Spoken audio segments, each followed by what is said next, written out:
ANR media YouTube channel நேயர்கள் அனைவருக்கும் வணக்கம். இன்றைக்கி நம்ம சிந்திக்க இருக்கக்கூடிய தலைப்பு முனீஸ்வரர். நம்ம இன்றைக்கி முனீஸ்வரரை பற்றின விஷயங்களை தான் நம்ம சிந்திக்க போகிறோம். அதை பற்றின விஷயங்களை தான் நான் உங்களோட ஷேர் பண்ண போகிறேன். பொதுவாக நம்ம முனீஸ்வரர் அப்படிங்கிற பேரை சொன்னாலே நம்மளுக்கெல்லாம் கொஞ்சம் ஒரு இனம் புரியாத ஒரு பயம் வரும். நம்ம கரப்பேன், சொடல மாடன், தலவை மாடன், கொம்பு மாடன்னு எத்தனையோ உக்கிரமான சாமிகள் இருந்தாலும் முனின்னு சொன்னதுமே நமக்கெல்லாம் ஒரு சின்ன ஒரு இனம் புரியாத ஒரு ஃபீலிங், ஒரு பயம் இருக்கும். இது ஏன் இந்த மாதிரி ஒரு பயம் உருவாகுது அப்படின்னா, கிராமங்களில் இவர் ஊர்வலம் போகிற பயன்படுத்துகிற பாதை பூரா முனிப்பாய்ச்சல் உள்ள பாதைன்னு சொல்லுவாங்க. அதே மாதிரி கிராமங்களில் வீடுகள் ஒழுங்கும் இல்லாமல் கட்டியிருப்பாங்க. அதே இதில் முனிப்பாய்ச்சல் இருக்கக்கூடிய இடங்களை மட்டும் அவங்க கரெக்டாக விட்டு கட்டுவாங்க. அதை மீறி அவர் நடைபாதையில் அவர் பாய்ச்சல் இருக்க இடத்துல வீடு கட்டணும் அப்படின்னா அவங்களுக்கு கஷ்டகாலம்தான். அவங்கள முனி புரட்டி எடுத்துருவார் ஒன்று, அப்படி இல்லைன்னா நோய் நொடிகளை கொடுப்பாரு, அப்படியும் காலி பண்ணலாம் உயிர் பலி வாங்கிடுவார். இதனால் நம்மளுக்கு மத்தியில் முனீஸ்வரர் பற்றின பேரை சொன்னாலே நம்மளுக்கெல்லாம் கொஞ்சம் ஒரு பயத்தோடு தான் இருக்கிறோம்.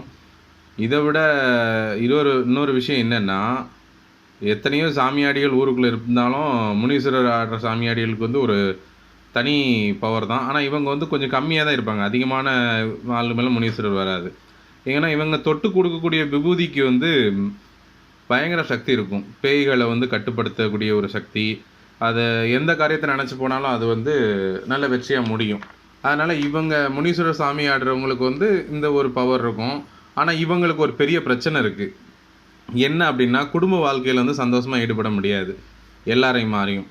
பொதுவாக அந்த பெண்கள் மேலாம் முனீஸ்வரர் வர ஆரம்பிச்சிட்டாருன்னா அவர் எப்போ உடம்புல இருப்பார், எப்போ போவார்னு யாருக்குமே தெரியாது. ஒரு சில சாமிகள் அந்த டயத்துக்கு வரும், அந்த டைம் முடிஞ்சோன்னு போயிடும். ஆனால் முனீஸ்வரர் அப்படி இல்லை, எப்போவுமே உடம்புலே தங்கிடுவார். அவர் ஒரு குடும்ப வாழ்க்கையில் கணவன் மனைவியாக இருக்கும்போது திடீர்னு அவர் முனீஸ்வரராக மாறி அடிக்கக்கூட வாய்ப்புகள் இருக்குது. அதனால் குடும்பத்தில் இந்த மாதிரி பிரச்சனைகள் வரும். சாமி இறங்கி அருள் அடிச்சுட்டு அந்த மாதிரி நிறைய பிரச்சனைகளை கிராமப்புறங்களில் பேச கேட்டிருப்போம். இதே மாதிரி அவராக வழிபட்டால் தான் குடும்ப வாழ்க்கையில் ஈடுபடுத்த முடியும். இது சாமியாடிகளுக்குள்ள பிரச்சனை. அடுத்து முனீஸ்வரர் ஊர்வலமாக வரும்போது அவரோட பாய்ச்சல் இருக்க இடத்துல நம்ம தெரிஞ்சோ தெரியாமலோ அந்த இடத்துல நம்ம போயிட்டோம் அப்படின்னா, ஒன்று திரும்பி பார்க்கக்கூடாது. திரும்பி பார்த்தோம்னா பலார்னு அரைஞ்சிட்டு போயிடும். அதே நேரத்தில் கொஞ்சம் ஒதுங்கி நின்னோம்னா அவரை கண்ட மாத்திரத்தில் கண்ணை மூடி கையை கூப்பி மண்ணோடு உட்காந்துடணும். அப்படி இல்லைன்னா தரையோடு படுத்துக்கணும்னு சொல்லுவாங்க. இதில் ஏதாவது பிசுறு தட்டுச்சுன்னா முனியசாமி அடித்து உடம்புல ரணங்கண்டு 1 நாளோ 2 நாளோ காய்ச்சலோடு இருந்து உயிர் பிரிஞ்சவங்களும் இருக்காங்க. சில பேர் ஸ்பாட்லே அவுட் ஆனவங்களும் இருக்காங்க. இந்த மாதிரி விஷயங்கள் முனீஸ்வரர் பற்றி பரவலாக சொல்லப்படுறதுனால நம்மளுக்கு ஒரு அதீதமான பயங்கள் முனீஸ்வரர் மேலே இருக்குது. அதே மாதிரி இவரோட உருவத்தை பார்த்தவங்க முழுசாக சொன்னது வச்சு இப்போ நம்ம கணிக்க முடியாது. ஏன்னா அவரோட உருவம் வானத்துக்கும் பூமிக்கும் எட்டாத இதில் நிற்பார். அப்படி உள்ள ஒரு உருவம் கொண்ட அமைப்பில் உள்ளவர். அந்த மாதிரி கிராமப்புறங்களில் அவரோட உருவத்தை வர்ணித்தது கருத்த உருவத்தோடு இருப்பார். வானத்துக்கும் பூமிக்கும் நின்றுக்கிட்டு இருப்பார். தங்கம் போல் ஜொலி ஜொலிக்கும் முடியில் இருக்கும். ஒரு சிலவங்க இந்த முடியை ஒரு ஒடியில் ஒரு முடி சிக்கிட்டால் கோடீஸ்வரர் ஆகலாம்ட்டு அந்த மாதிரி அவரை பின்தொடர்ந்து அந்த முடியை எடுக்கணும்னு ஆசைப்பட்டு போய் ஆளே இல்லாமான கதைகள்லாம் நிறைய உண்டு. இன்னும் ஒரு சில முனீஸ்வரர் உருவம் எப்படி இருக்குன்னா, வெள்ளை புகை போல் இருக்கும், நீண்டு இருக்கும், ரொம்ப கொஞ்சம் ஒசரத்தில் கண்ணு ரெண்டும் லைட்டு பெரிய லைட்டு மாதிரி பளிச்சுன்னு மின்னும் அப்படின்லாம் சொல்லுவாங்க. ஸோ இந்த மாதிரி முனீஸ்வரர் உருவங்களே கிராமப்புறங்களில் அதிகமாக பேசப்படுது. இது இப்போ நம்ம முனீஸ்வரரை இப்போ கிராமப்புறங்களில் பேசுகிறாங்க. அவர் யார், எதுக்காக பூமியில் அவதரித்தார், அவரோட நோக்கம் என்ன, ஏன் இவ்வளோ ஒரு உக்கிரமான தெய்வமாக இருக்கார் அப்படின்னு பார்த்தீங்க அப்படின்னா, அந்த காலத்தில் அந்த காலம்னா பல யுகங்களுக்கு முன்னாடி சிவபெருமான் ஒரு தியானத்தில் இருக்கும்போது பார்வதி தேவி விளையாட்டாக சிவனோட கண்ணை மூடிடுறாங்க. பின்னாடி இருந்து ஒரு விளையாட்டாக ஒரு நொடி பொழுது மூடுறாங்க. அந்த நேரத்தில் அண்ட சராசரம் அனைத்திலும் இருள் சூழ்ந்து அப்போ எல்லாம் உலகமே இருள்மயமாயிட்டு. அந்த நேரத்தில் சிவனோட அம்சத்திலே அந்தகன் அப்படின்ட்டு ஒரு அந்தகாசுரன் தோன்றான். அவன் அசுர குலத்திலே ஒரு பெரிய பலவானாக இருந்தான். அவன் பிரம்மா கிட்டயும் அதிகமான வரங்கள் வாங்கி ஒரு துளி ரத்தம் தன் உடம்புலேருந்து சிந்துச்சுன்னா அதில் 1000 படை அந்தகாசுரன் படைகள் உருவாகணும் அப்படின்ட்டு வரம் வாங்கியிருந்தான். அவன் மிகப்பெரிய அசுர படையை உருவாக்கி வச்சுருந்தான். அதில் சண்டை முண்டர்கள்ன்ட்டு 2 அசுரர்கள் வந்து ஒரு அதீத பலம் வாய்ந்தவர்களாக இருந்தாங்க. இப்படி அண்ட சராசரங்களையும் நடுநடுங்க வைக்கக்கூடிய அந்த அந்தகாசுரனோட அலம்பல் தாங்க முடியாமல் மக்கள், தேவர்கள், ரிஷிகள், முனிவர்கள் எல்லாம் விஷ்ணுகிட்ட போய் முறையிட்டாங்க. விஷ்ணுவிலேருந்து பிரம்மலோகம் போனாங்க. பிரம்மலோகத்துலேருந்து கைலாய வந்து சிவன் பார்வதிகிட்ட முறையிடுறாங்க. அப்போ சிவன் இதை வந்து பார்வதி தேவியும் சிவனும் தியானிக்கும் போது நம்ம செஞ்ச ஒரு சின்ன தவறுனால இந்த மாதிரி ஆகிட்டுன்னு பார்வதி தேவி வந்து பூலோகத்துக்கு வந்து தவம் பண்ண. அப்போ தவம் பண்ண வரும்போது இவங்களுக்கு துணையாக ஒரு முனீஸ்வரர்கள், சிவனோட நெற்றிக்கண்ணன் தோன்றும் முனீஸ்வரர்கள் இவர் கூட வராங்க. அதே மாதிரி சிவன் வந்து இப்போ இதை அந்தகாசுரனை அழிக்கணும் அப்படின்னா அதற்கு வந்து நம்ம இந்த நேரத்தில் உடனே முடியாது. அதுக்கு ஃபஸ்ட்டு இந்த உலகமே அறியாமையில் சிக்கியிருக்கு. இந்த அண்ட சராசரங்களுக்குள்ள இருக்கக்கூடிய அறியாமையான இருளை நீக்கி அதுக்கப்புறம் தான் இதை சரி செய்ய முடியும் அப்படின்ட்டு தன்னோட நெற்றிக்கண்ணிலிருந்து ருத்ரனை மாறி தன்னோட நெற்றிக்கண்ணிலிருந்து சப்த முனிகளை உருவாக்குறாரு. சப்த கன்னியர்களுக்கும் ஆவணம் பண்ணி அதில் மகேஸ்வரியையும் உருவாக்குறாங்க. அதிலிருந்து தான் சப்த கன்னிகளும் உருவாகுறாங்க. அதாவது பிரம்மா, பாராகமூர்த்தி, நரசிம்மமூர்த்தி மூலமாக, யமதர்மராஜா, முருகர் மூலமாலாம் சப்த கன்னிகள் உருவாங்க. சப்த முனிகள் வந்து முழுவதுமாக சிவனால் உருவாக்கப்பட்டு சிவனோட அம்சமாகவே அவங்க இருக்கிறாங்க. ருத்ர ரூபத்தோடு அவங்க இருப்பாங்க எப்பவுமே. முனீஸ்வரர்களே இப்போ சப்த முனிகள் அப்படின்னு எடுத்துக்கிட்டோம்னா ஜடாமுனி, வால்முனி, தபமுனி, நாதமுனி, தர்மமுனி, சிவமுனி, மகாமுனி, இப்படி 7 சப்தமுனிகளும் இவங்களுக்கு வந்து 21 பரிவார முனிகள் இருக்காங்க.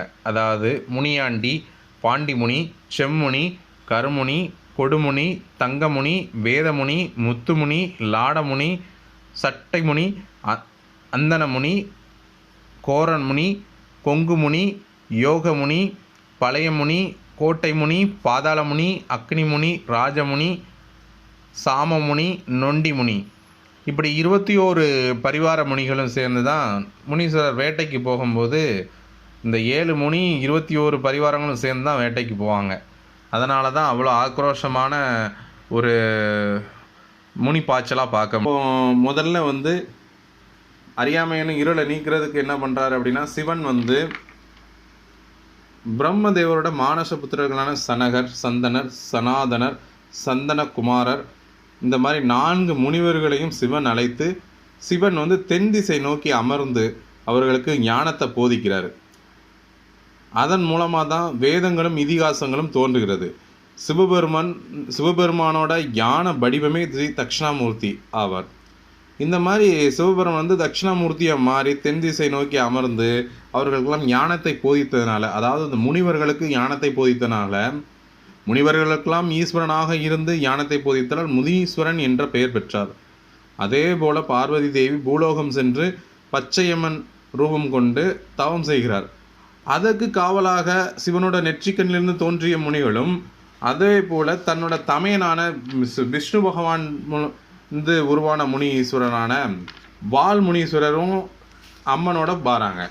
இந்த வால்முனீஸ்வரர் வந்து இருக்க முனிகளிலே உக்கிரமான முனியாக திகழ்ந்தார். இவர் தான் திருமாலோட நம்ம விஷ்ணு பகவானோட அவதாரம். அதே மாதிரி செம்முனி, கருமுனி அப்படிங்கிறவங்க செம்மலை கருமலையிலேருந்து உருவாங்க. இவங்க வந்து மந்திர தந்திர சக்திகளில் வந்து தலை சிறந்தவராக விளங்குறாங்க. இவங்க வந்து பேய்கள், கெட்ட எண்ணங்கள் கொண்ட மாந்திரவாதிகளை வந்து துவம்சம் செஞ்சு அம்மனுக்கு வந்து அம்மனோட தவம் கலையாமல் அவங்களுக்கு துணையாக இருந்தாங்க. வேதமுனி, இவர் வந்து பிரம்மாவோட அம்சமாக இருப்பார். அவர் கைகளில் ஏடுகள் தாங்கி அவர் அம்மனுக்கு வந்து காவல் புரிஞ்சாங்க. அதே மாதிரி கும்பமுனி, இவர் வந்து அகஸ்தியரோட அவதாரமாக கும்பமுனி இருந்தார். ஜடாமுனி அப்படிங்கிறது வந்து ரோம ரிஷியோட அவதாரமாக இருந்தாங்க. அதே மாதிரி நாதமுனி அப்படிங்கிற வந்து நாரத முனிவரோட அவதாரமாக இருந்தாங்க. முத்துமுனி அப்படிங்கிறவர் முத்து மாலை இதோட வச்சு அவனால முத்துமுனின்னு பெறப்பட்டார். இவர் முருகப்பெருமானோட அவர்களால் உருவான ஒரு முனீஸ்வரர் ஆவார். அடுத்து சிங்கமுனி, நரசிம்ம பெருமாளோட அவதாரமாக சிங்கமுனி கூறப்படுறாரு. அடுத்ததாக லாடமுனி. இந்த லாடமுனி வந்து லாட தேசத்துலேருந்து வந்தவங்கன்னு சொல்லுவாங்க. நான் ஏற்கனவே லாடமுனி இதை பற்றி ஒரு வீடியோவில் டீட்டெயிலாக கொடுத்துருக்குறேன். அதாவது இந்த லாட சன்னாசி அப்படிங்கிறத லாடமுனின்னு சொல்லப்படுறாங்க. இவர் வந்து நம்ம தமிழ்நாட்டில் உள்ளவர் தான். இவர் லாட தேசம்னு சொல்லி சொல்கிறாங்க. அதுக்கான விளக்கத்தை முழு விளக்கத்தை வீடியோவில் கொடுத்துருக்கேன், அதில் பார்த்துக்கோங்க. அடுத்து சன்னியாசி அப்படிங்கிற ஒரு முனி இருக்கிறார். இவங்க எல்லாம் பார்வதி தேவிக்கு தவம் பண்ணுறதுக்கு துணையாக இருக்கிறாங்க. இப்படி சிவனோட இந்த போதனைகள்னாலும் நம்ம பார்வதி அம்மனோட தவத்தினாலையும் உலகத்தில் அண்ட சராசரங்கள்லாம் இருளுங்கிற அறியாமையிலிருந்து முக்தி பெற்று சகஜமான வாழ்க்கை நிலைக்கு திரும்புகிறாங்க. அப்படி திரும்பும்போது அதனால் ரொம்ப கோபம் கொண்ட அந்தகாசுரன் வந்து நம்ம பார்வதியை வந்து கவர்ந்துடணும், சிவபெருமான்றது பிரித்து கொண்டு வந்துடணும் அப்படிங்கிற ஒரு இதில் அவர் முன்னோக்கி படை தொடுத்து வராங்க. அப்போ அந்த படையை அழிக்கிறதுக்கு நம்ம சிவபெருமான் வந்து ருத்ர அவதாரத்துலேருந்து தன்னோட நெற்றிக்கண்ணிலேருந்து முனீஸ்வரர்களை தோற்றுவித்து போர் புரிகிறாங்க. அந்த போர் புரியும் போது என்ன ஆகுதுன்னா, அவரோட ஒரு துளி இரத்தத்தில் இருந்து ஆயிரக்கணக்கான அந்தகாசுரனோட படைகள் உருவாகுது. அந்த படைகளை வீழ்த்துறதுக்கு சப்த கன்னிகள் உருவாகுறாங்க. சப்த கன்னிகள் மூலமாகவும் நம்ம தேவர்கள், முனிவர்கள், மகாவிஷ்ணு, பிரம்மா அனைவரும் சேர்ந்து பார்வதி தேவியோட ருத்ராவதாரமான காளி தேவி எல்லாருமே சேர்ந்து அந்த படைகளை துவம்சம் பண்ணுறாங்க. அதே நேரத்தில் இந்த முனீஸ்வரர்கள் வந்து அந்தகாசுரனை அழிக்கிறாங்க. இந்த மாதிரி அந்தகாசுரன் அழித்து உலகத்தில் வந்து தர்மத்தை நிலைநாட்டி நம்மளை சராசரியான ஒரு வாழ்க்கையை வாழ வைக்கிறதுக்காக இதையெல்லாம் செஞ்சு சிவபெருமான் வந்து முனீஸ்வரர் அவதாரம் எடுத்து அந்தகாசுரன் அழித்து உலகத்தை வந்து இருளிலிருந்து காப்பாற்றி பகல் இரவு தோன்றக்கூடிய ஒரு சூழ்நிலையை உருவாக்கி இந்த உலகத்தை வந்து நிலை பெற செய்கிறார். இதனால தான் முனீஸ்வரர் வந்து ருத்ர அவதாரத்திலிருந்து தோன்றினால இந்த முனி எல்லாருமே வந்து ஒரு உக்கிரமான வடிவத்தோடு இருக்கிறாங்க. ஸோ இதுதான் முனீஸ்வரரோட வரலாறு.